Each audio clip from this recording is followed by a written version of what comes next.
guy. He is DC's funniest tax accountant. Put your hands up, Mr. Ken Water.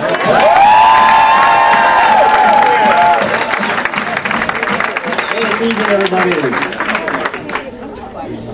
My name is Ken Water. I'm a CPA, Certified Financial Planner. So I know what you're thinking. Oh, good. Hope he tells accounting jokes. So here's the first one. Sometimes in my practice, a client will pass away, and I have to help the family settle the estate. And that happened recently. I had a guy in my office last week, and I had to tell him that his mother was one of those people who left all her money to the cat. And this guy was distraught. I mean, he's going, why? Why would she do that? And I don't know. I mean, she didn't think you'd mind. She said you were going to spend it all on pussy anyway.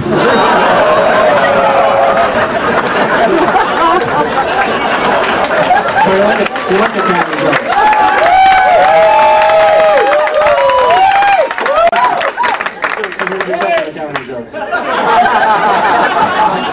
I was auditing a company's balance sheet out in West Virginia.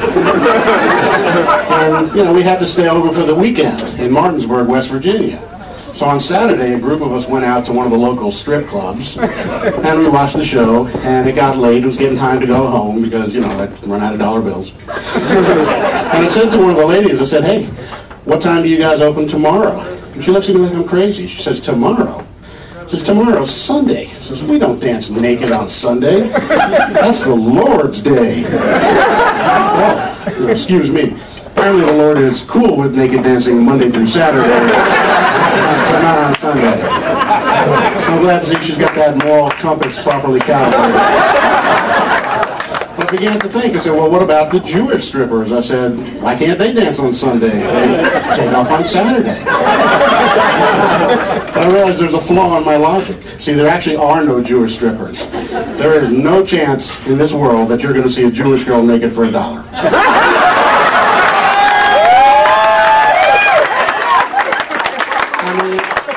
I mean, shit, even their gynecologist has to give them jewelry. So I'm divorced now. That's what's new in my life. Mostly what has left me is broke. I mean, I'd like to date, but, at this point in time, I don't even have enough money for a decent blow-up doll. So I bought a Mr. Potato Head. It's not weird. I pretend it's Mrs. Potato Head.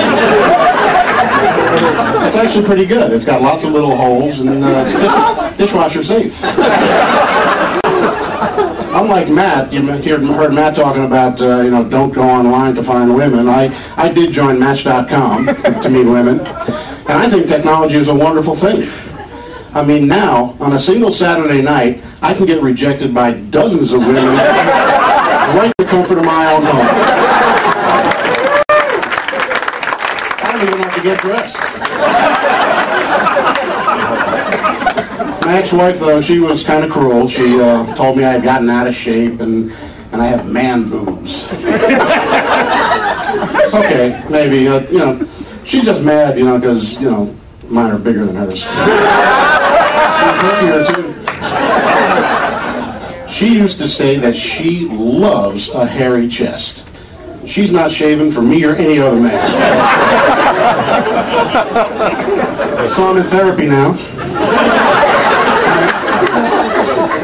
Now, it turns out I have an edible complex. I'm in love with my mother's cooking.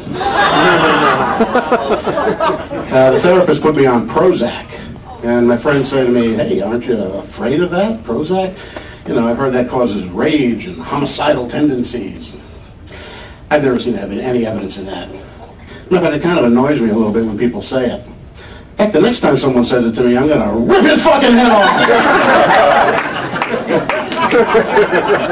Got a new doctor, a woman doctor, and people say to me, hey, don't you feel weird going to a woman doctor? I say, no. Why should I feel weird? I paid dozens of women to stick their finger up my ass. I go check now for a hernia twice a week. It's a little expensive, but my insurance picks it up. I mean, come on, a hooker charges $100 for a hand job. I have a $10 copay. So So my time is running short, but before I leave, I'd like to leave you with a theory that I think may help you with your relationship. It's my contention that the quality of the relationship is inversely proportional to the size of the vibrator. If you think about it, when you're first married, there's no vibrator. Then, a few years later, a little one shows up to remind her of you. Then a bigger one. Then one day you come home and there is a gigantic vibrator, and it's got bells and whistles and lights and attachments, and it's got a name like the Rabbit or Godzilla or Dwayne. At this point, you have to think that maybe my relationship's in a little bit of trouble. Yeah, I mean, the year before my divorce, my wife went out and bought a John Deere. And that's my time. I'm Ken Water. Thank you very much.